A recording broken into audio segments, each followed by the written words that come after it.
საკმაოდ საღამოს ვაგრძელებთ საფონდო ბაზრების მიმოხილვით, სადაც საკმაოდ მაღალი გაურკვევლობა და ვოლატილობა გრძელდება.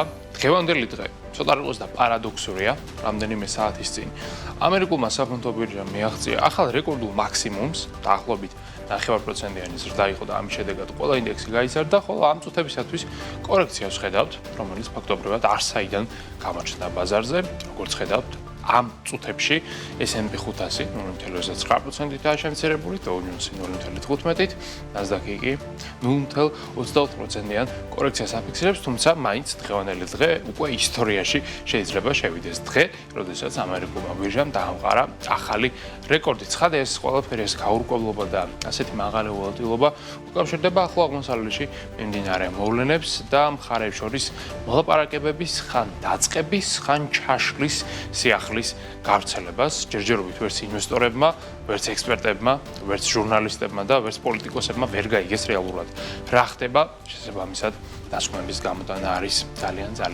რთული. ევროპაშიც ვითარება ასეთი გვაქვს, როგორც ხედავთ, შემცირებული არის ძირითადი ინდექსების შეფასება. ამ შემთხვევაში 600 მსხვილის კომპანიის არტო კაპიტალიზაცია 0.98%-ით შემცირებული. შანხაი უცვლელია, ხოლო ნიკეისთან მიმართებით მცირედ იმატები გვაქვს პლუს 0.99%. აქვე ჩვენ კომპანიებსაც შეგვიძლია რა თქმა უნდა თვალი გადავალოთ, რამდენიმე მათგანს აქვს საკმაოდ კარგი შედეგები.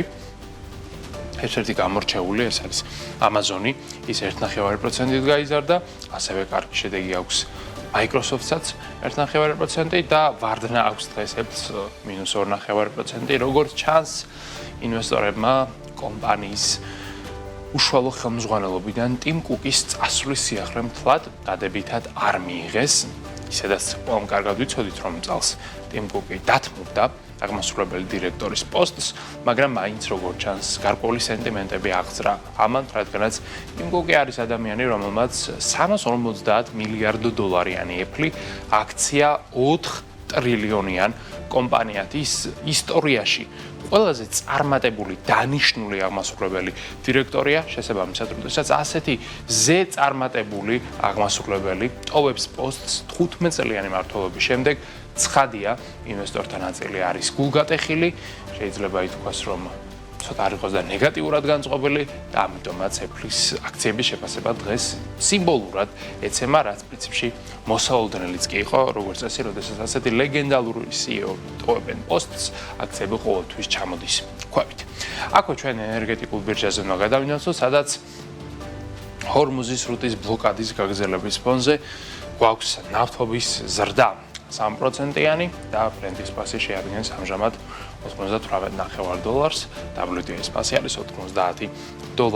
ასევე გაზრდილი არის ბუნებრივი აირის ღირებულებაც საშუალოდ 6%-ით და როგორც ხედავთ, მეგავატის ენერგიის ღირებულება უკვე უახლოვდება 43 ევროს.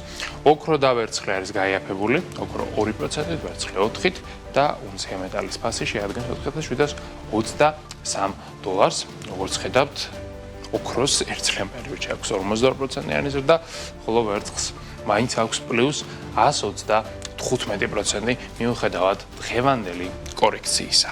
აქვე ჩვენ კრიპტოინდუსტრიაზეც უნდა ვისაუბროთ, სადაც საკმაოდ პოზიტიური დინამიკა 1%-ით არის გაზრდილი ბაზრის შეფასება და ის შეადგენს $2.640 მილიარდ. როგორც ხედავთ, ბიტკოინის ფასი ამ ეტაპზე არის $76,000, ხოლო ეთერიუმი დაახლოებით $2,300 ივაჭრება. ბოლო პერიოდში კრიპტოინდუსტრია საკმაოდ სტაბილურად ინარჩუნებს მაღალ ნიშნულებს. სხვათა შორის აქვე გეტყვით იმასაც, რომ თუ კი ბიტკოინის, ეთერიუმის ან სხვა ნებისმიერი კრიპტოაქტივის შეძენა ან ზოგადად ამ ინდუსტრიით დაინტერესება მოგესურვებათ, შეგიძლიათ მიმართოთ CoinMania-ს, რომელიც ეროვნული ბანკის მიერ რეგულირებული და ლიცენზირებული კრიპტობირჟაა. აქვე ჩვენ კრიპტობირჟიდან გადავიდეთ უკვე ლონდონის საფონდო ბირჟაზე, სადაც დღეს გვაქვს კორექცია, დიდი გამორჩეული შედეგები არ არის, -2% გვაქვს დაახლოებით საქართველოს ბანკთან, TBC-სთან კი -0.30%, თუმცა 2 დღის წინ TBC მოახერხა ახალი რეკორდული შედეგის დაფიქსირება. აქვე ბოლოს ეროვნულ ვალუტაზეც უნდა ვისაუბროთ, ის დიდად არ შეცვლილა დოლართან მიმართებით, ისევ და ისევ 2.69 გვაქვს კურსი, ევროსთან 3.16, დოლართან 3.73. მოკლედ, ესეთი ვითარება და განწყობა გვაქვს ჩვენ ამ წუთებში გლობალურ საფონდო ბირჟებზე.